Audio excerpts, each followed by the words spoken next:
Hello, नमस्कार दोस्तों। M2M classes में सभी का स्वागत है। और देखो, आज देखते हैं हम प्रैक्टिस सेट नंबर 9 दृष्टि पब्लिकेशन का यूपीपीसीएस और आरओ का जीएस के क्वेश्चन हैं। सभी अच्छे से समझने की कोशिश करना और करने की कोशिश करना। देखो, अब इसमें पहला क्वेश्चन है कि लोकसभा के अध्यक्ष के संदर्भ में निम्नलिखित कथनों पर विचार कीजिए। यानी लोकसभा अध्यक्ष के संदर्भ में आपको जो कथन दिए हुए हैं उन सभी के बारे में विचार करना है, कौन सा सही है कौन सा गलत है। पहला है इसमें, लोकसभा का अध्यक्ष राष्ट्रपति को संबोधित अपने त्यागपत्र द्वारा अपना पद जो है त्याग सकता है। लोकसभा का अध्यक्ष अपना जो त्यागपत्र देता है वो राष्ट्रपति को संबोधित करके देता है क्या? तो देखो, ये गलत है इसका। क्यों? क्योंकि जो लोकसभा का अध्यक्ष होता है और उपाध्यक्ष होता है, दोनों अपना त्यागपत्र एक दूसरे को संबोधित करके देते हैं, ना कि राष्ट्रपति को। तो देखो, ये पहला गलत हो जाएगा।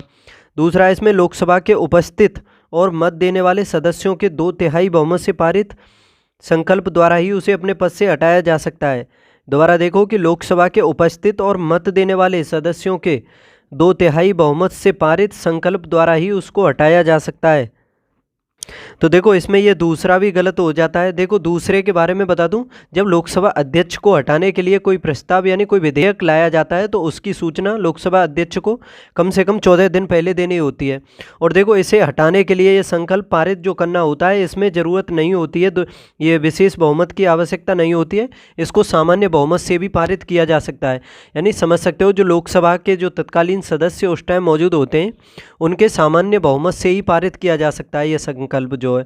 तो समझ सकते हो, सामान्य बहुमत से, ना कि 2/3 यानी विशेष बहुमत से।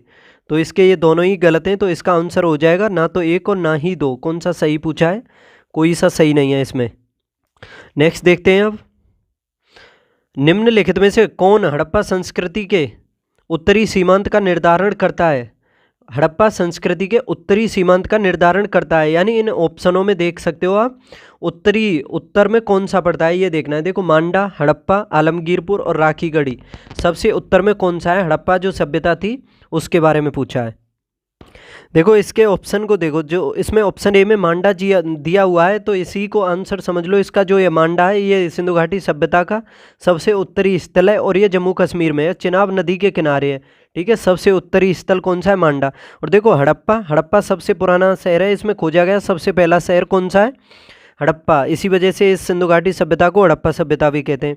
और देखो, आलमगीरपुर इस सभ्यता का सबसे पूर्वी स्थल है। कौन सा पूर्वी स्थल है? और ये उत्तर प्रदेश में पड़ता है, हिंडन नदी के किनारे। देखो, हिंडन नदी के किनारे गाजियाबाद भी स्थित है और हिंडन एयरपोर्ट भी है गाजियाबाद में ही। और देखो, आलमगीरपुर हो गया। इसके बाद ये राखीगढ़ी, इसका सबसे बड़ा संग्रहालय है, भारत में हरियाणा में स्थित है। और देखो, साउथ में देखा जाए तो महाराष्ट्र में दैमाबाद है जो गोदावरी नदी के किनारे है, सबसे दक्षिणी स्थल है सिंधु घाटी सभ्यता का। और पश्चिमी है बलूचिस्तान में, अफगानिस्तान में बलूचिस्तान, उसमें सुतकागंडोर है जो दास्क नदी के किनारे है, वो सबसे पश्चिमी है इसका। ठीक है, तो इसमें पूछा है सबसे उत्तरी हो जाएगा मांडा, जम्मू कश्मीर में, और ये चिनाब नदी के किनारे है।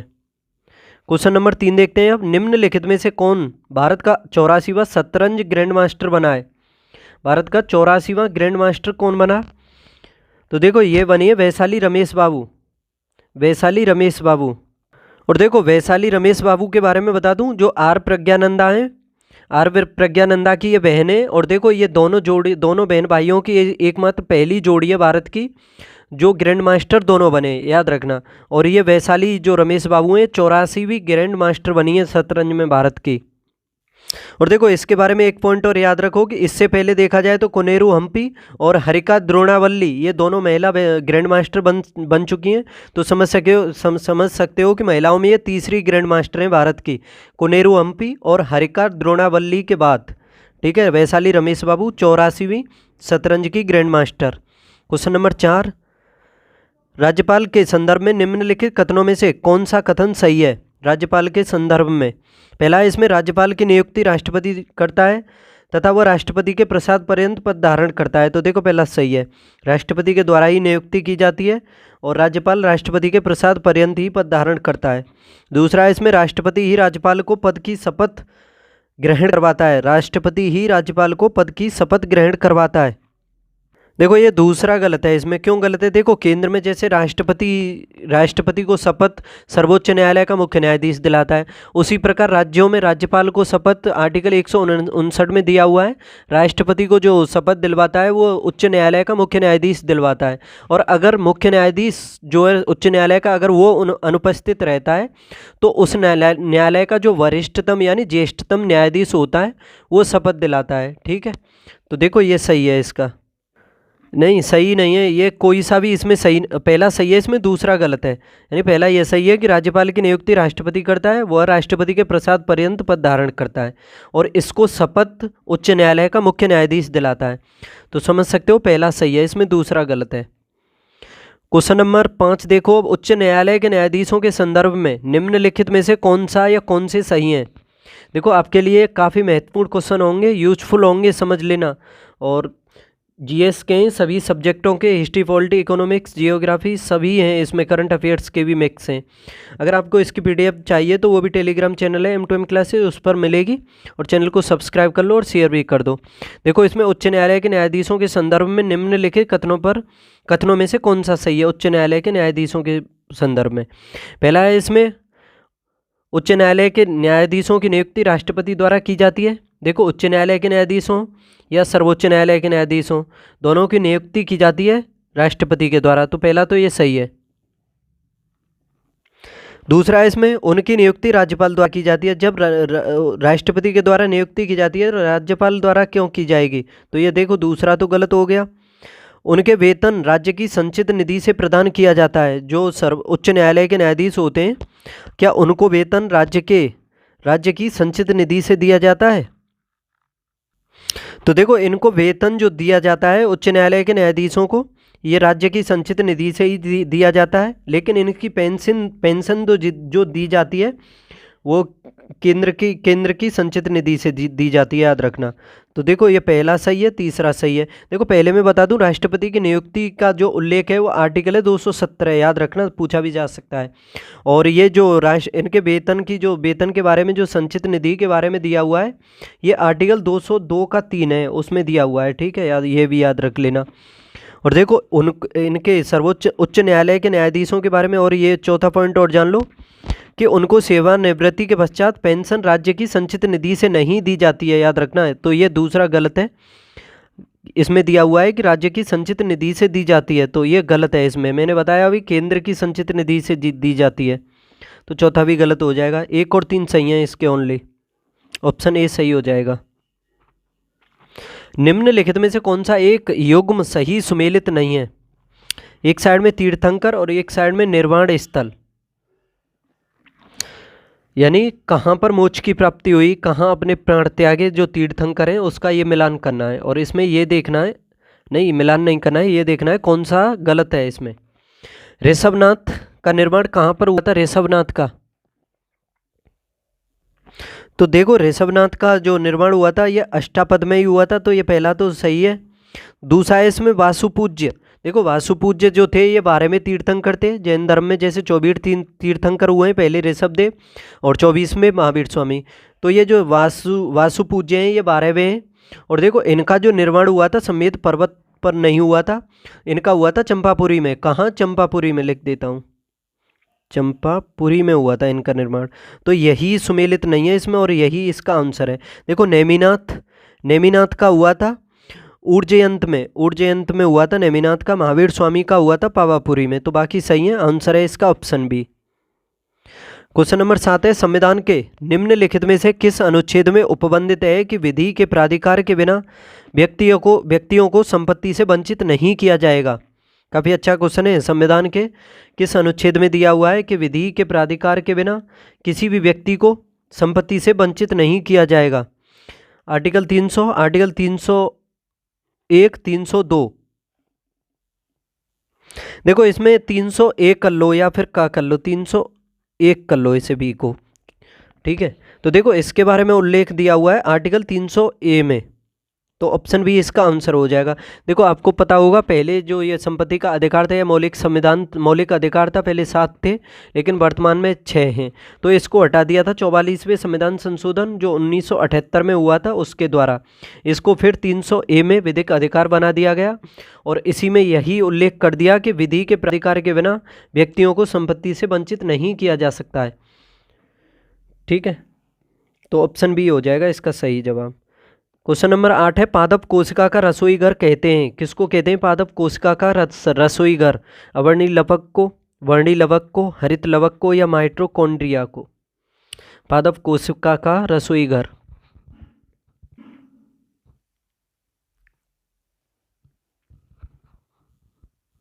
तो देखो इसका सही जवाब होगा हरित लवक को पादप कोशिका का रसोई घर कहते हैं। क्यों कहते हैं ये भी समझ लो कि हरित लवक जो होता है उसमें क्लोरोफिल पाया जाता है और पौधे इसी की सहायता से भोजन का निर्माण करते हैं। ठीक है, क्लोरोफिल की सहायता से ही पौधे जो हैं भोजन का निर्माण करते हैं। इसी वजह से हरित लवक को पादप कोशिका का रसोई घर कहा जाता है। तो आंसर हो जाएगा इसका ऑप्शन सी। लाइकेन के संदर्भ में निम्नलिखित कथनों में से कौन सा या कौन से कथन सही हैं? लाइकेन के संदर्भ में देखना है। देखो लाइकेन वायु प्रदूषक के संकेतक होते हैं, बिल्कुल ठीक है पहला। लाइकेन के अध्ययन को लाइकेनोलॉजी कहते हैं क्या? और इसमें दूसरा देखो, लाइकेन के अध्ययन को कहते हैं लाइकेनोलॉजी। लाइकेन के अध्ययन को क्या कहते हैं? लाइकेनोलॉजी कहते हैं। तो ये दोनों ही सही हैं। काफ़ी अच्छा क्वेश्चन है। देखो लाइकेन के बारे में बता दूं, ये वायु प्रदूषण के अच्छे संकेतक होते हैं। और एक चीज़ याद रखना, जहाँ पर लाइकेन अधिक उपस्थित होंगे यानी जिस जगह पर लाइकेन अधिक पाए जाएंगे तो वहाँ पर समझ सकते हो वायु जो प्रदूषण होगा ना के बराबर होगा, यानी कह सकते हो वहाँ वायु प्रदूषण नहीं होगा। और जहाँ पर वायु प्रदूषण होता है वहाँ पर ये जो लाइकेन है वो नहीं पाए जाते हैं या फिर बहुत कम पाए जाते हैं। ठीक है, तो ये दोनों ही सही हो जाते हैं। ऑप्शन हो जाएगा इसका ए। 1 और 2 दोनों सही हैं। नेक्स्ट देखते हैं, निम्न मंदिरों को कालानुक्रम में व्यवस्थित कीजिए और नीचे दिए गए कूटों में से सही उत्तर चुनिए। कालानुक्रम यानी समय के अनुसार देखना है। बृहदीश्वर मंदिर कब बना था? तो देखो इसमें पहला है आपके सामने कि बृहदीश्वर मंदिर। तो देखो बृहदीश्वर मंदिर के बारे में बताऊं कि इसकी स्थापना कब की गई थी। तो इसकी स्थापना की गई थी 1003 से 1010 के मध्य। ठीक है, और इसकी स्थापना की गई थी चोल शासकों के द्वारा। उसमें चोल शासक था राजराज प्रथम। किसके द्वारा? राजराज प्रथम के द्वारा इसकी स्थापना की गई थी। अब देखो गंगैकोंड चोलपुरम का मंदिर, गंगैकोंड चोलपुरम का मंदिर, इसकी स्थापना 1035 AD के आसपास की गई थी। ठीक है, और इसको बनाया था, ये भी चोल शासक था, राजेंद्र चोल प्रथम ने। किसने? राजेंद्र चोल प्रथम ने बनाया था इसको, तो समझ सकते हो। और ये तीसरा है महाबलीपुरम का तटीय मंदिर। ये जो महाबलीपुरम का तटीय मंदिर है ये बना था 700 AD से लेकर के तकरीबन 728 AD में बना था। तकरीबन 28 वर्ष लगे थे इसको बनने में। और पल्लव शासक था नरसिंह वर्मन फर्स्ट, नहीं नरसिंह वर्मन सेकंड के द्वारा बनाया गया था। ये लिख देता हूँ, नरसिंह वर्मन सेकंड के द्वारा बनाया गया था, याद रखना। और देखो सप्त पैगोड़ा ये भी पूछा जा सकता है। तो ये पल्लव शासकों के द्वारा बनाया गया था और ये मामल्ल शैली में बना हुआ है। ये 7वीं शताब्दी में बना था, 7वीं में। ठीक है, तो देखो अब इसका कालानुक्रम चेक कर लो कि सबसे पहले बना था इसमें सप्त पैगोड़ा जो 7वीं शताब्दी में बना, तो सबसे पहले इसमें 4 आएगा। फिर इसके बाद 8वीं शताब्दी में बना था ये महाबलीपुरम का तटीय मंदिर, तो इसके बाद आएगा ये 3। ठीक है, और इसके बाद आपको देखना 1003 से 1010 तक बना था ये बृहदीश्वर मंदिर जो है। इसके बाद आएगा 1 और 1035 से 35 AD के आसपास बना था ये गंगैकोंड चोलपुरम का मंदिर, तो अब आएगा सेकंड। तो 4 3 1 2 इसका सही जवाब हो जाएगा। 4 3 1 2, तो इसका ऑप्शन डी सही है। आगे देखते हैं, अब क्वेश्चन नंबर 11 है, निम्नलिखित में से कौन सा युग्म सही सुमेलित नहीं है? जो सुमेलित नहीं है वो देखना है। पहला इसमें एक साइड में फलों के नाम लिखे हुए हैं और एक साइड में उसके खाने योग्य भाग के बारे में लिखा हुआ है। जैसे सेब है, सेब का कौन सा भाग खाया जाता है? तो देखो इसमें पहला जो है ये सही सुमेलित है। सेब का जो है पुष्पासन यही खाया जाता है। नारियल है, नारियल का भ्रूणपोष इसको खाया जाता है। और लीची का एरल, एरिल जो होता है इसको खाया जाता है। लेकिन ये जो ऑप्शन डी दिया हुआ है पपीता, पपीता में इसका बाह्य फलवृत्ति नहीं खाया जाता है। जो पपीता में खाया जाता है वो मध्य फलवृत्ति को खाया जाता है। किसको? मध्य को, याद रखना। तो इस वजह से ये गलत है और यही इसका जवाब है। जो गलत है वही पूछा है इसमें। अब देखो क्वेश्चन नंबर 12 है, निम्नलिखित में से कौन एक सही सुमेलित नहीं है? पहला है इसमें दीवाने मुस्तकराज, क्या अलाउद्दीन खिलजी से संबंधित है? तो देखो अब इसमें पहला है कि दीवाने मुस्तकराज ये अलाउद्दीन खिलजी से ही संबंधित है, ये सही है। इसमें ये राजस्व विभाग से संबंधित है, ठीक है, राजस्व विभाग दीवाने मुस्तकराज। दूसरा है इसमें दीवाने अमीर कोही, ये भी मोहम्मद बिन तुगलक से संबंधित है। किससे? मोहम्मद बिन तुगलक से। ये कृषि विभाग है, ठीक है, ये भी सुमेलित है। दीवाने खैरात ये फिरोज शाह तुगलक से संबंधित है, फिरोज शाह तुगलक से। और दान विभाग को ही दीवाने खैरात कहा जाता था। और देखो दीवाने रियासत, जो दीवाने रियासत यानी बाजार नियंत्रक विभाग जो हुआ करता था वो बलबन के टाइम में नहीं, ये अलाउद्दीन खिलजी से संबंधित है, अलाउद्दीन से, ठीक है, खिलजी से। तो इस वजह से इसका जवाब है ऑप्शन डी, यही गलत है इसमें। क्वेश्चन नंबर 13 है कि उत्तर प्रदेश में दुधवा टाइगर रिजर्व में शामिल है। उत्तर प्रदेश में जो दुधवा टाइगर रिजर्व है एकमात्र, उसमें क्या शामिल है? दुधवा टाइगर रिजर्व पार्क यानी दुधवा राष्ट्रीय पार्क, किशनपुर वन्यजीव विहार, कैमूर वन्यजीव विहार या कतनिया घाट वन्यजीव विहार। तो कौन सा इसमें शामिल है? जो ये दुधवा टाइगर रिजर्व है, देखो इसका विस्तार लखीमपुर खीरी और बहराइच जिलों, इन दोनों में स्पेशली है। मुख्य रूप से लखीमपुर खीरी और बहराइच में पाया जाता है। ये जो नेपाल की सीमा, नेपाल से सीमा बनाते हैं ये दोनों ज़िले उत्तर प्रदेश के, इसके अंतर्गत आते हैं। और देखो इसमें जो दुधवा राष्ट्रीय उद्यान को भी शामिल करते हैं, यानी दुधवा राष्ट्रीय पार्क या दुधवा राष्ट्रीय उद्यान जो है इसको शामिल करते हैं इसमें टाइगर रिजर्व में। तो पहला ठीक है इसमें। दूसरा है इसमें किशनपुर वन्यजीव विहार, किशनपुर वन्यजीव विहार को भी शामिल करते हैं, लेकिन कैमूर वन्यजीव विहार जो है इसको शामिल नहीं करते हैं। और देखो कतनिया घाट जो है वन्यजीव विहार, कतनिया घाट वन्यजीव विहार इसी के अंतर्गत आता है, दुधवा टाइगर रिजर्व के अंतर्गत। तो 1, 2, 4 इसका सही जवाब हो जाएगा, ऑप्शन बी सही है इसका। 1, 2, 4 ये तीनों आते हैं, यानी दुधवा राष्ट्रीय उद्यान, किशनपुर वन्यजीव विहार और कतनिया घाट वन्यजीव विहार, ये दुधवा टाइगर रिजर्व के अंतर्गत आते हैं। अब देखो पक्षी वर्ग के संबंध में निम्नलिखित में से कौन सा या कौन से कथन सही है पक्षी वर्ग के संबंध में? देखो इसमें इनका हृदय जो होता है 3 वैश्मी होता है क्या?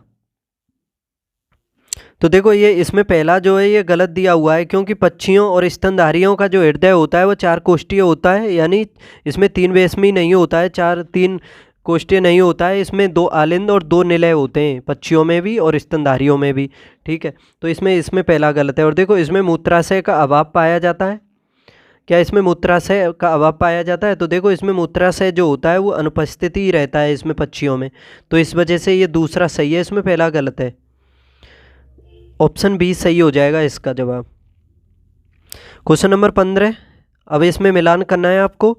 एक साइड में स्मारकों के नाम है और एक साइड में उसके निर्माताओं के नाम है। देखो अटाला देवी मस्जिद किसने बनवाई थी? अटाला देवी मस्जिद को बनवाया था इब्राहिम शाह सरकी ने, तो एक का तो हो जाएगा इसमें 2। और छोटा सोना मस्जिद इसको बनाया था वली मोहम्मद ने, और बी का हो जाएगा 4। छोटा सोना मस्जिद वली मोहम्मद के द्वारा, और कदम रसूल को बनाया था नुसरत शाह ने, इसका 1 हो जाएगा।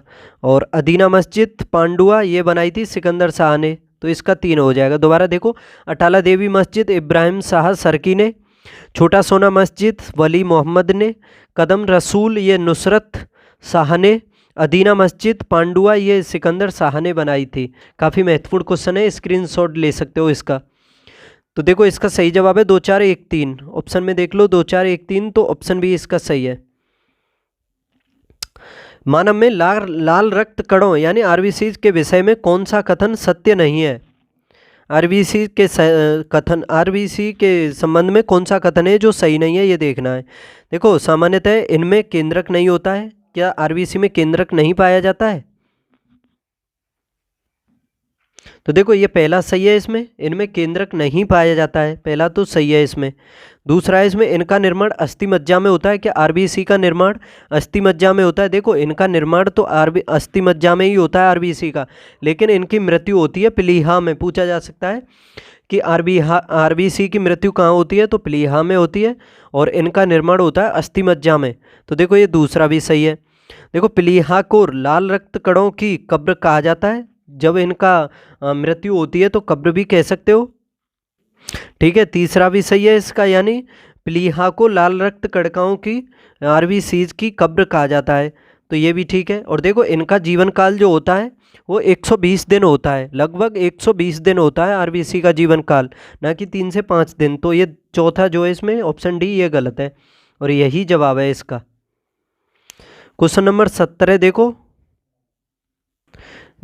क्वेश्चन नंबर 17 है कि वर्ल्ड सिटीज रिपोर्ट 2022 के अनुसार वर्ष 2020 में विश्व की कुल जनसंख्या का कितना प्रतिशत शहरी क्षेत्रों में निवास करता है। यानी जो वर्ल्ड सिटीज रिपोर्ट 2022 की जारी की गई, उसके अनुसार 2020 में विश्व की कितनी जनसंख्या जो है शहरों में रहती है, ये पूछा है इसमें। 25.5, 35.6, 45.7 या 56.2। देखो यूएन हैबिटेट की वर्ल्ड सिटीज रिपोर्ट जारी की जाती है, किसके द्वारा? यूएन हैबिटेट के द्वारा वर्ल्ड सिटीज रिपोर्ट जारी की जाती है, और जो 2022 में जारी की गई उसके अनुसार 2020 में देखा जाए तो विश्व की कुल जो जनसंख्या है उसका 56.2% शहरों में निवास करती है। कितना? 56.2%। तो इसका सही जवाब हो जाएगा ऑप्शन डी, 56.2। क्वेश्चन नंबर 18 मानव विकास रिपोर्ट 2021-22 के अनुसार निम्नलिखित में से किस देश में जन्म के समय जीवन प्रत्याशा यानी वर्षों में देखा जाए तो सर्वाधिक है? यानी समझ सकते हो कि उसका एवरेज जीवन प्रत्याशा का एवरेज समझ सकते हो कि सबसे अधिक समय तक मनुष्य जो है जीवित किस देश में रहता है, ये पूछा है इसमें। जीवित रहने की जो जीवित प्रत्याशा है वो किस देश की है सर्वाधिक मनुष्यों की? तो देखो जापान, हांगकांग, डेनमार्क या स्विट्जरलैंड। 2021-22 की रिपोर्ट के अनुसार, मानव विकास रिपोर्ट जो जारी की जाती है उसके अनुसार 21-22 के अनुसार, तो देखो ये जीवन प्रत्याशा के बारे में बता दूं मैं, ये सर्वाधिक है हांगकांग की, और हांगकांग की कितनी है? तकरीबन 85.5 यानी 85.5 है, 85.5 वर्ष है हांगकांग की जीवन प्रत्याशा जो है सबसे अधिक। उसके बाद जापान की भी काफ़ी है, जापान की है तकरीबन 84.8 के करीब है, समझ सकते हो, तकरीबन 85 ही समझ लो, थोड़ा कम है, 84.8% है जापान, 84.8 वर्ष है इसकी, वर्षों में है ये। हांगकांग की है 85.5 वर्ष जीवन प्रत्याशा, और जापान की है 84.8, समझ सकते हो, काफ़ी अच्छा क्वेश्चन है। हेपेरिन प्रोटीन का उत्पादन होता है, हेपेरिन प्रोटीन का उत्पादन कहाँ से होता है? देखो जीवन प्रत्याशा वाले क्वेश्चन में एक पॉइंट और याद कर लो कि जैसे विश्व की जो जीवन प्रत्याशा का उसका एवरेज देखा जाए तो तकरीबन 71.4 है, विश्व के सभी देशों का एवरेज है 71.4, लेकिन भारत का भी बता दूं, भारत का है जीवन प्रत्याशा कितना है? 67.2 वर्ष है। कितनी है भारत की? 67.2 वर्ष है भारत की जीवन प्रत्याशा, ठीक है, काफ़ी अच्छा क्वेश्चन। देखो हेपेरिन प्रोटीन का उत्पादन होता है, कहाँ से होता है हेपेरिन का? तो देखो इसका सही जवाब हो जाएगा ऑप्शन डी, यकृत। ये जो हेपेरिन जो प्रोटीन है इसका उत्पादन होता है यकृत से। कहाँ से होता है? यकृत से। और देखो यकृत मानव शरीर की सबसे बड़ी ग्रंथि है, सबसे बड़ी ग्रंथि कौन सी है? यकृत है। आगे देखते हैं, निम्नलिखित में से कौन सा उत्सर्जी अंग नहीं है? कौन सा क्वेश्चन में उत्सर्जी अंग नहीं है मानव शरीर का? वृक्क, फेफड़ा, त्वचा या सेरिब्रम? तो देखो वृक्क भी है उत्सर्जी अंग, फेफड़ा भी है, त्वचा भी है, लेकिन ये जो सेरिब्रम है ये उत्सर्जी अंग नहीं है। कौन सा सेरिब्रम अंग कौन सा नहीं है? मस्तिष्क जो है, यानी मस्तिष्क का ही भाग है ये सेरिब्रम, तो यही नहीं है सेरिब्रम, और ये सेरिब्रम मस्तिष्क में ही पाया जाता है। और इसका कार्य भी पूछा जा सकता है कि सेरिब्रम का कार्य क्या होता है? तो देखो सेरिब्रम का कार्य होता है ज्ञानेंद्रियों से प्राप्त प्रेरणाओं का विश्लेषण एवं समन्वय करना, तो ऑप्शन डी सही हो जाएगा। क्वेश्चन नंबर 21, निम्नलिखित युग्मों में से कौन सही सुमेलित नहीं है? बाबर तुझके बाबरी। देखो बाबर की प्रसिद्ध कृति है तुझके बाबरी, जो तुर्की भाषा में लिखी है, उसने खुद लिखी थी। और ये इसकी शैली भी पूछी जाती है तो मुबैयान शैली है इसकी। और देखो हुमायूं नामा, हुमायूं नामा ये हुमायूं से संबंधित है क्या? तो देखो बाबर के द्वारा तुझके बाबरी लिखी गई तुर्की भाषा में, ठीक है, इसने खुद लिखी थी। और देखो हुमायूं से संबंधित है हुमायूं नामा, और इसको लिखा था गुलबदन बेगम ने। किसने? हुमायूं नामा को किसने लिखा था? गुलबदन बेगम ने लिखा था। और देखो ये गुलबदन बेगम जो है ये हुमायूं की बहन है, यानी इसकी जीवनी, ये जीवनी है इसकी, जो हुमायूं नामा है इसको गुलबदन बेगम इसकी बहन ने लिखा था। और देखो हुमायूं का मकबरा भी देखा होगा आपने, दिल्ली में है। उसको इसको इसकी बेगम थी हाजी बेगम, उसने बनवाया था हुमायूं के मकबरे को दिल्ली में, हाजी बेगम ने, ठीक है। और देखो तीसरा इसमें शेर शाह से संबंधित है, तारीख है शेरशाही, तारीख है शेरशाही, इसको अब्बास खां सरवानी ने लिखा था, अब्बास खां सरवानी ने, ठीक है। और देखो अकबर से संबंधित है तबकाते अकबरी, तबकाते अकबरी इसको फारसी भाषा में लिखा गया था, और इसको तबकाते अकबरी को लिखा था निजामुद्दीन अहमद ने। तो देखो समझ सकते हो ये तीनों रचनाएं बी, सी और जो डी में हैं, हुमायूंनामा, तारीख शेरशाही, तबकाते, ये दूसरों के द्वारा लिखी गई, लेकिन ये तुझके बाबरी जो है इसको बाबर के द्वारा खुद लिखा गया था। तो इसी वजह से इसमें यही सुमेलित नहीं है आंसरों में, यही इन तीनों से अलग है, तो ऑप्शन ए आंसर हो जाएगा इसका सही। I do what I do, I do what I do पुस्तक के लेखक कौन है? विमल जालान, डी सुब्बाराव, रघुराम जी राजन या चाई वी रेड्डी? तो देखो I do what I do इस पुस्तक को भारतीय रिजर्व बैंक के आरबीआई के पूर्व गवर्नर थे रघुराम राजन, इनके द्वारा लिखा गया था। किसको? रघुराम राजन के द्वारा I do what I do इस पुस्तक को लिखा गया था। तो काफ़ी अच्छी पुस्तक है ये, काफ़ी महत्वपूर्ण क्वेश्चन है, याद रखना। नेक्स्ट देखते हैं अब, निम्नलिखित में से कौन सा मानव पूंजी का स्रोत है? मानव पूंजी का स्रोत कौन सा है? शिक्षा निवेश, स्वास्थ्य में निवेश, प्रशिक्षण एवं प्रबंधन में निवेश, या सभी? देखो ये मानव पूंजी के ये सभी निवेश हैं, जो शिक्षा का निवेश भी है, स्वास्थ्य में निवेश भी है, प्रशिक्षण एवं प्रबंधन में निवेश भी है। तो समझ सकते हो ये सभी हो जाएंगे, इसका सही जवाब होगा ऑप्शन डी। निम्न में से कौन सा युग्म सुमेलित नहीं है? विंध्याचल, मिर्जापुर। तो देखो विंध्याचल जो है ये मिर्जापुर क्षेत्र में पड़ता है, ये सही है। देवा शरीफ बाराबंकी में, और हस्तिनापुर ये मेरठ में, मेरठ के क्षेत्र में आता है। हस्तिनापुर का हिस्सा देवा शरीफ बाराबंकी, विंध्याचल का क्षेत्र मिर्जापुर में फैला हुआ है। लेकिन ये श्रृंगवेरपुर जो है ये फैजाबाद में नहीं है, तो कहाँ है? ये प्रयागराज जिले में पड़ता है, प्रयागराज में, ठीक है। तो इसका यही जवाब हो जाएगा ऑप्शन डी। क्वेश्चन नंबर 25 है, सूची फर्स्ट का सूची सेकंड से इसमें मिलान करना है। देखो अभी एक साइड में संस्थानों के नाम है और एक साइड में स्थानों के नाम है। जैसे राष्ट्रीय कथक संस्थान है, ये राष्ट्रीय कथक संस्थान कहाँ है? ये है लखनऊ में, तो ए का हो जाएगा 2। उत्तर मध्य क्षेत्र सांस्कृतिक केंद्र कहाँ पर है? ये प्रयागराज में है, तो 2 बी का हो जाएगा 1। देखो राष्ट्रीय कथक संस्थान है लखनऊ में, उत्तर मध्य क्षेत्र सांस्कृतिक केंद्र है प्रयागराज में। भारतीय दलहन अनुसंधान संस्थान यह है कानपुर में, इसका 4 हो जाएगा। भारतीय दलहन अनुसंधान संस्थान है कानपुर में, जबकि ये भारतीय सब्जी अनुसंधान संस्थान है वाराणसी में, इसका हो जाएगा 3। तो देखो सही जवाब होगा 2 1 4 3, 2 1 4 3 इसका आंसर हो जाएगा ऑप्शन डी। क्वेश्चन नंबर 26 है, और देखो काफ़ी महत्वपूर्ण क्वेश्चन है कि देश में वित्तीय समावेशन कार्यक्रम का कार्यान्वयन निम्नलिखित में स्तंभों पर आधारित है। तो वित्तीय समावेशन के जो स्तंभ हैं, यानी इसके कार्यान्वयन के ये स्तंभ देखने किस किस पर आधारित है। देखो पहला है इसमें बैंकिंग सेवाओं से वंचितों को बैंकिंग सुविधाएं मुहैया कराना, क्या ये वित्तीय समावेशन का कार्यक्रम के कार्यान्वयन के अंतर्गत है? तो देखो ये इसका महत्वपूर्ण स्तंभ है ये। बैंकिंग सेवाओं से वंचितों को बैंकिंग सुविधाएं मुहैया कराना, तो पहला तो है इसमें।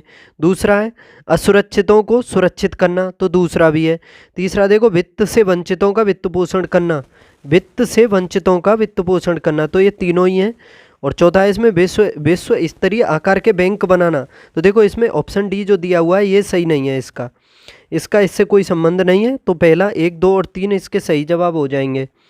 तो ऑप्शन सी में दिए हुए हैं 1, 2 और 3। क्वेश्चन नंबर 27 देखते हैं अब।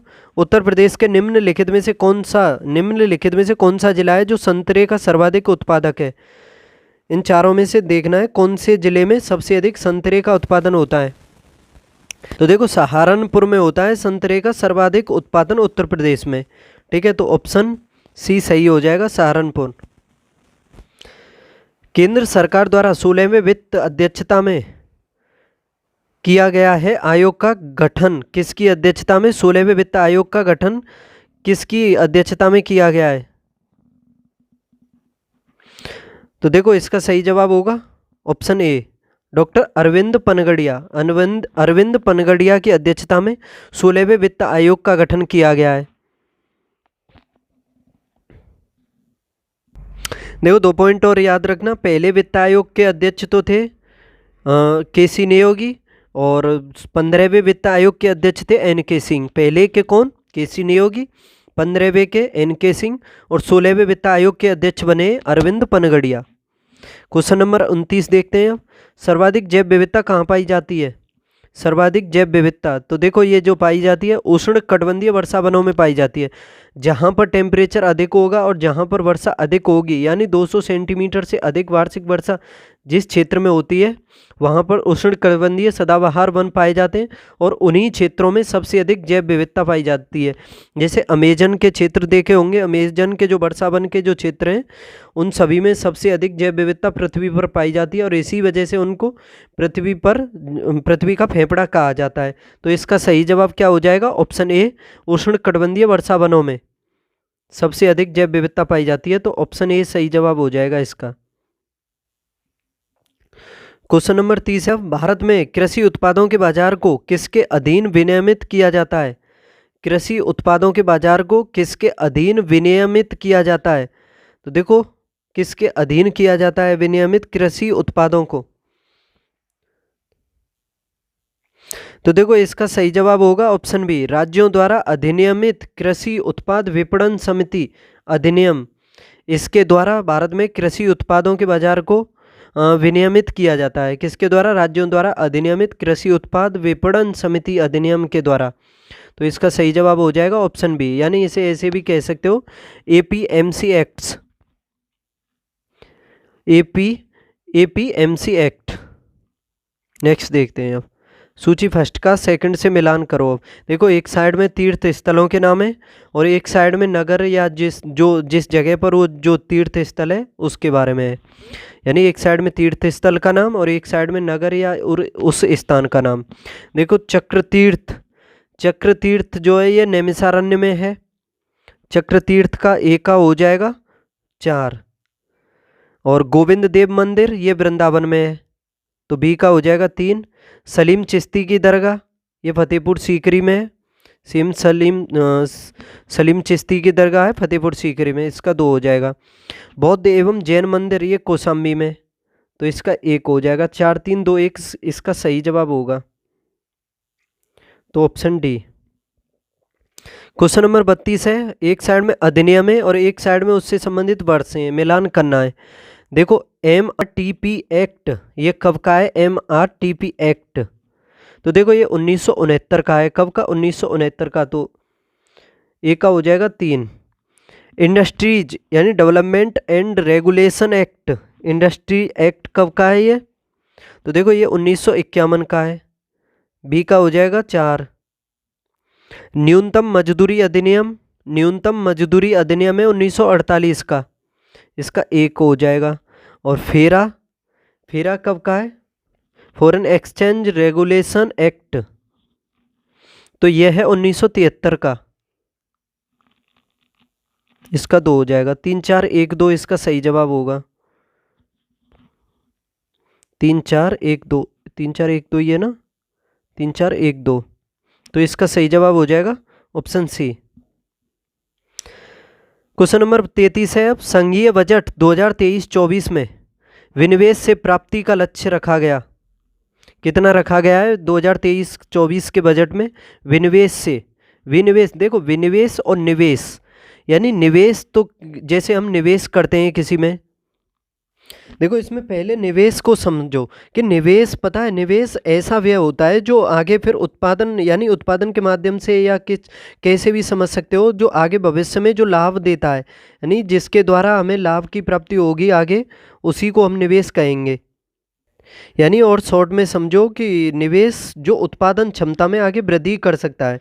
और देखो विनिवेश, विनिवेश उसको कहेंगे हम, जैसे केंद्र सरकार है, केंद्र सरकार के द्वारा जब सरकारी संपत्ति को बेचा जाता है तो उसको हम विनिवेश कहते हैं। ठीक है, विनिवेश किसको? सरकारी संपत्ति को बेचना ही विनिवेश कहलाता है, इतना समझ लो बस। देखो संघीय बजट 2023-24 में विनिवेश से प्राप्ति का लक्ष्य रखा गया है। कितना रखा गया है? विनिवेश, विनिवेश से यानी सरकारी संपत्ति को बेच करके, तो उससे सरकारी संपत्ति को बेच करके जो प्राप्ति की जाएगी वो कितनी की जाएगी, कितना लक्ष्य रखा गया है? तो देखो 51,000 करोड़ रुपए का लक्ष्य रखा गया है इसमें 2023-24 में विनिवेश से जो प्राप्ति है रुपयों में, उसको, उसका कितना? 51,000 करोड़ रुपए का। और देखो 22-23 के बजट में देखा जाए तो ये लक्ष्य रखा गया था तकरीबन 65,000 करोड़ रुपए का विनिवेश से प्राप्ति का, लेकिन और उस हिसाब से देखा जाए तो तकरीबन 21% की कमी है विनिवेश में। ठीक है, तो आगे देखते हैं अब। देखो प्रमुख व्यू रचना के रूप में निम्नलिखित पंचवर्षीय योजनाओं में से किसमें महिला अंश योजना प्रारंभ की गई थी? प्रमुख व्यू रचना के रूप में निम्नलिखित पंचवर्षीय योजनाओं में से किसमें महिला अंश योजना प्रारंभ की गई थी? 7वीं पंचवर्षीय, 8वीं, 9वीं या 10वीं में? ये क्या है? महिला अंश योजना। महिला अंश योजना कौन सी पंचवर्षीय योजनाओं में लागू की गई थी? तो देखो ये 9वीं पंचवर्षीय योजना में लागू की गई थी। कौन सी में? 9वीं में। तो इसका आंसर हो जाएगा ऑप्शन सी। और देखो 9वीं पंचवर्षीय योजना 1997 से लेकर के 2002 तक चली थी। और देखो इसका ये जो 9वीं पंचवर्षीय योजना थी ये सामाजिक न्याय और समानता के साथ वृद्धि पर केंद्रित थी। ठीक है, तो ये 9वीं पंचवर्षीय योजना में से 9वीं पंचवर्षीय योजनाओं में ये महिला अंश योजना जो है यही प्रारंभ 9वीं पंचवर्षीय योजना में प्रारंभ की गई थी, महिला अंश योजना। वर्तमान में कार्बन डाइऑक्साइड यानी CO2 के उत्सर्जन में सर्वाधिक योगदान करने वाला देश कौन सा है? तो देखो CO2 का सर्वाधिक योगदान करने वाला देश है चीन, दूसरे स्थान पर है USA और तीसरे स्थान पर है अपना देश भारत, चौथे स्थान पर है रूस, 5वें पर जापान है। इन 5 देशों को याद कर लेना। सबसे अधिक CO2 उत्पादन करता है चीन, दूसरे पर करता है USA, तीसरे पर करता है इंडिया, चौथे पर करता है रसिया और 5वें पर करता है जापान। क्वेश्चन नंबर 36 है, निम्नलिखित कथनों पर विचार करना है। पहला है इसमें जनता के पास मुद्रा। देखो ये आपके सामने स्टेटमेंट दिए हुए हैं कुछ, फिर आपको ये देखना है इसमें से कि भारत में व्यापक मुद्रा में शामिल है कौन कौन है। इनमें चारों में जो भारत की व्यापक मुद्रा है उसमें शामिल है जनता के पास मुद्रा, दूसरा है बैंकों के पास मांग जमा या डिमांड डिपॉजिट्स, और तीसरा है बैंकों के पास समय जमा यानी टाइम डिपॉजिट, और चौथा है इसमें डाकघर बचत संगठनों के पास कुल जमा यानी राष्ट्रीय बचत प्रमाण पत्रों को छोड़कर। देखो काफ़ी अच्छा क्वेश्चन है। इसमें बताना है कि भारत में व्यापक मुद्रा में शामिल है, व्यापक मुद्रा में। तो देखो इसमें हम शामिल करते हैं जैसे कि जनता के पास जो करेंसी है या मुद्रा है इसको, और इसके अलावा बैंकों के पास जो मांग या जमा है, मांग जमा जो है उसको भी करते हैं, और इसके अलावा RBI के पास अन्य जमा, किसके पास? RBI के पास। और देखो बैंकों के पास सावधि या समय जमा इसको भी करते हैं,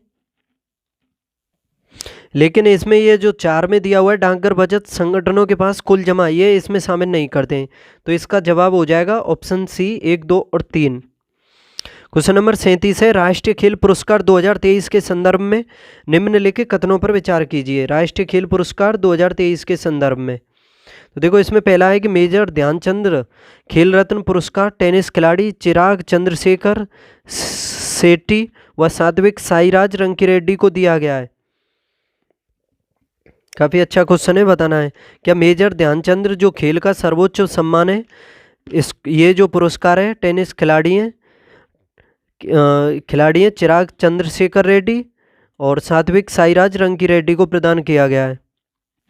देखो ये जो पुरस्कार है मेजर ध्यानचंद पुरस्कार चिराग चंद्रशेखर शेट्टी रेड्डी और सात्विक साईराज रंकीरेड्डी, इन दोनों को ही दिया गया है। लेकिन ये टेनिस के खिलाड़ी नहीं है, याद रखना, ये दोनों बैडमिंटन के खिलाड़ी हैं और दुनिया की नंबर 1 जोड़ी है इस टाइम देखा जाए तो। इस वजह से ये पहला जो है इसमें पहला गलत हो जाता है। और देखो ये 20 दिसंबर 2023 को युवा कार्यक्रम एवं खेल कार्य मंत्रालय द्वारा घोषित किया गया था इनको, और 9 जनवरी 2024 को राष्ट्रपति द्रौपदी मुर्मू के द्वारा दिया गया है। ठीक है, और 2 खिलाड़ियों को मेजर ध्यानचंद पुरस्कार दिया गया है और इसके अलावा 26 खिलाड़ियों को अर्जुन पुरस्कार दिया गया है। तो इस वजह से ये पहला गलत है क्योंकि ये बैडमिंटन है। दूसरा, इसमें मोहम्मद शमी एकमात्र क्रिकेटर हैं जिन्हें इस बार अर्जुन पुरस्कार प्रदान किया गया है। तो देखो ये भी सही है, इसमें अर्जुन पुरस्कार प्राप्त करने वाले इस साल के एकमात्र क्रिकेटर हैं मोहम्मद शमी।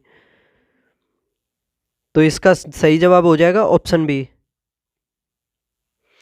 कथन है सभी व्यापारी मूल्य बढ़ोतरी से लाभ कमाते हैं और कारण है मूल्य में बढ़ोतरी के कारण ग्राहकों को अपनी आवश्यकताओं में कटौती करनी पड़ती है। देखो इसमें कथन सभी व्यापारी जो है मूल्य बढ़ोतरी से समझ सकते हो। तो ये मूल्य बढ़ोतरी जो होती है यानी मुद्रास्फीति वगैरह, यानी इतना ही समझ लो कि सभी व्यापारी जो है मूल्य बढ़ोतरी से लाभ कमाते हैं, तो ये पहला सही है। दूसरा, इसमें मूल्य में बढ़ोतरी के कारण ग्राहकों को अपनी आवश्यकताओं में कटौती करनी पड़ती है, तो देखो ये भी सही है। लेकिन ये सही तो दोनों है, पर इसकी व्याख्या जो कारण है, कारण एक ही व्याख्या नहीं करता है, याद रखना। तो इसका ये सही जवाब हो जाएगा ऑप्शन बी। दोनों सही हैं लेकिन व्याख्या नहीं करता है, तो इसका ऑप्शन बी सही जवाब होगा। क्वेश्चन नंबर 39 है, भारत में अति सघन वनों का सर्वाधिक क्षेत्र जिस राज्य में पाया जाता है वह है, किस राज्य में अति सघन वनों का क्षेत्रफल पाया जाता है भारत में? तो देखो वर्तमान में देखा जाए तो अरुणाचल प्रदेश में सबसे अधिक सघन वन पाए जाते हैं, और ये रिपोर्ट वन स्थिति जो रिपोर्ट है ISFR 2021 के अनुसार है, और इसमें देखा जाए तो अरुणाचल प्रदेश में सबसे अधिक वन है भारत में सघन वन। कौन से? सघन यानी घने वन सबसे। ठीक है, और ये भी क्षेत्रफल में देखा जाए तो तकरीबन 21,000 वर्ग किलोमीटर के आसपास है अरुणाचल प्रदेश में। उसके अलावा मध्य प्रदेश का नंबर आता है। देखो मध्य प्रदेश में वैसे तो सबसे अधिक वन है, वन क्षेत्रफल सबसे अधिक मध्य प्रदेश में है, लेकिन सघन वन पूछे तो ये अरुणाचल प्रदेश में है, याद रखना। अरुणाचल प्रदेश में सघन वन है तकरीबन 21,000 वर्ग किलोमीटर, और मध्य प्रदेश में तकरीबन 6,600 वर्ग किलोमीटर के आसपास। इसके अलावा महाराष्ट्र में भी काफ़ी हैं, 8,700 के करीब हैं। ठीक है, तो समझ सकते हो इसका सही जवाब हो जाएगा ऑप्शन ए। निम्नलिखित में से किसी एक का मुख्यालय सही नहीं दिया गया है। सही नहीं दिया गया है, कौन सा मुख्यालय? UNO का मुख्यालय, तो देखो ये न्यूयॉर्क में है, अमेरिका के न्यूयॉर्क में स्थित है, यानी इसका UNO का मुख्यालय न्यूयॉर्क में, ये तो सही सुमेलित है। WTO यही गलत है, ये जिनेवा में है, स्विट्जरलैंड में। WHO और WTO दोनों के जिनेवा में स्थित हैं। ठीक है, लिख देता हूँ, तो यही जवाब है इसका। ILO ये जिनेवा में है और FAO ये रोम में है। ठीक है, तो पहला ही इसमें बी गलत है। क्वेश्चन नंबर 41 सूची फर्स्ट का, इसमें मिलान करना है शायद, देखते हैं। हाँ, मिलान ही करना है। एक साइड में योजनाओं के नाम है, एक साइड में उसके प्रारंभिक वर्ष के, यानी किस साल स्टार्टिंग की गई उसकी। देखो राष्ट्रीय ग्रामीण स्वास्थ्य मिशन, राष्ट्रीय ग्रामीण स्वास्थ्य मिशन जो है ये 2005 में शुरू किया गया था, तो ए का हो जाएगा बी। दूसरा है राष्ट्रीय सामाजिक सहायता कार्यक्रम, ये 1995 का है। राष्ट्रीय सामाजिक सहायता कार्यक्रम कब का है? 1995 का, तो इसका एक हो जाएगा। स्वर्ण जयंती ग्राम स्वरोजगार योजना ये 1999 की है, और जवाहर रोजगार योजना ये 1989 की है। ठीक है, तो इसका हो जाएगा कौन सा? एक सेकंड, 3 हो जाएगा इसका, बी की जगह पे कर लेना 2। 2 1 4 3 इसका सही जवाब होगा, 2 1 4 3 ऑप्शन ए। क्वेश्चन नंबर 42 देखते हैं, निम्नलिखित भारत की नदियों में कौन कर्क रेखा को 2 बार काटती है? तो देखो कर्क रेखा को 2 बार काटती है माही नदी। भारत में माही नदी कर्क रेखा को 2 बार काटती है, याद रखना। और माही नदी के बारे में बता दूं, यह मध्य प्रदेश से निकलती है, राजस्थान गुजरात में प्रवाहित होती है, फिर खम्बात की खाड़ी में यानी अरब सागर में गिर जाती है। और ये जो कर्क रेखा है उसको 2 बार काटती है। और देखो, कर्क रेखा के अलावा विषुवत रेखा को 2 बार रेखा काटती है, जो अफ्रीका महाद्वीप में पड़ती है। कांगो जो है वो 2 बार काटती है।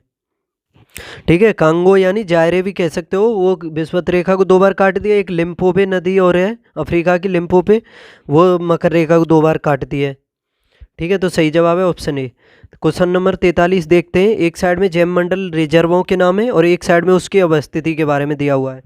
काफ़ी महत्वपूर्ण क्वेश्चन हैं, आप सभी के लिए यूजफुल होगी, देख लेना, आपको बता रहा हूँ मैं। चैनल को सब्सक्राइब कर लो और शेयर भी कर लो। देखो, नौकरेख जो जैव मंडल रिजर्व है, नौकरेख कहाँ पर है? नौकरेख है मेघालय में। तो देखो, ए का हो जाएगा 3, और आपका मानस है असम में, ये 2 हो जाएगा। देहांग और दिबांग ये भी अच्छा है, ये अरुणाचल प्रदेश में है। और अगस्त्यमलाई ये केरल में।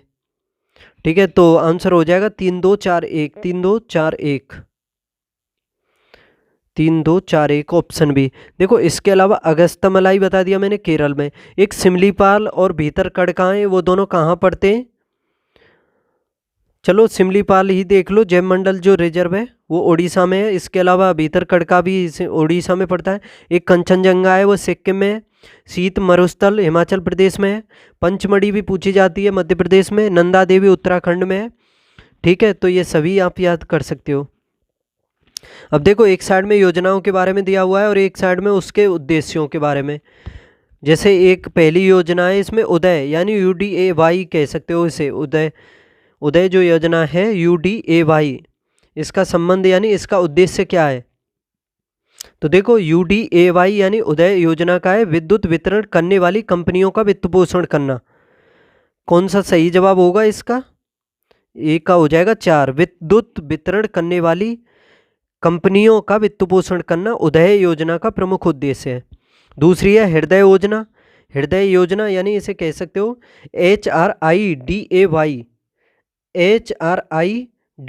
यानी हृदय योजना।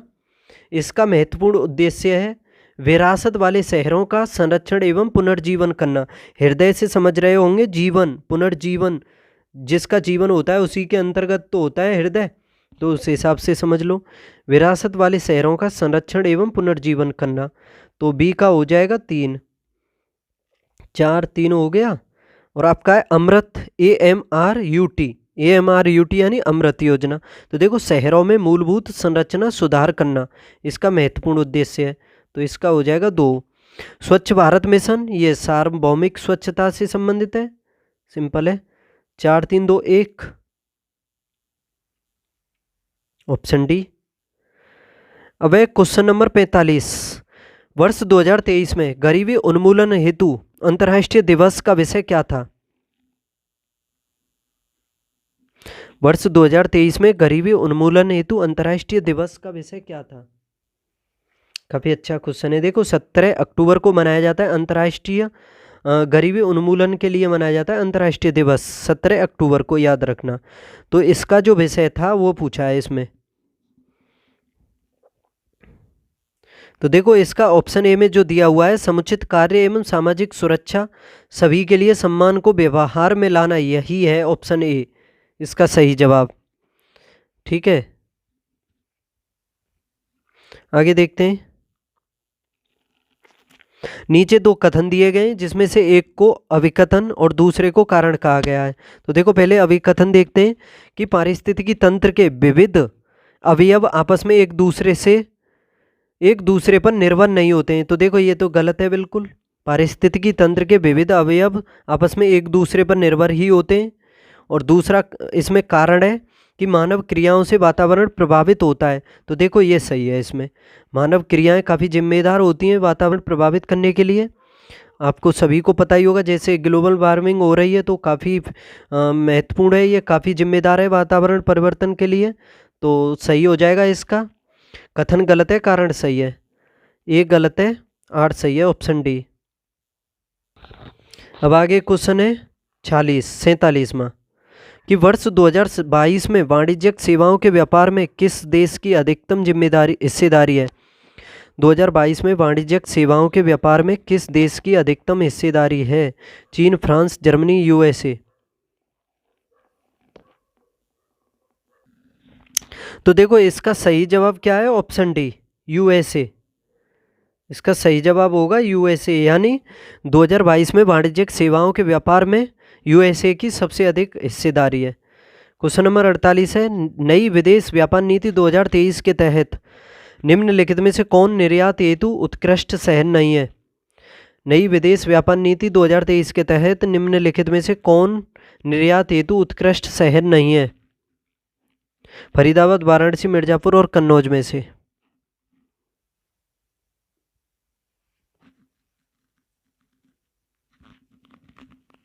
तो देखो इसका सही जवाब होगा ऑप्शन डी, कन्नौज। कन्नौज के अलावा फरीदाबाद, वाराणसी, मिर्जापुर, ये नई विदेश व्यापार नीति जो 2023 है उसमें निर्यात हेतु उत्कृष्ट शहर हैं, और ये जो कन्नौज है इसमें ये नहीं है।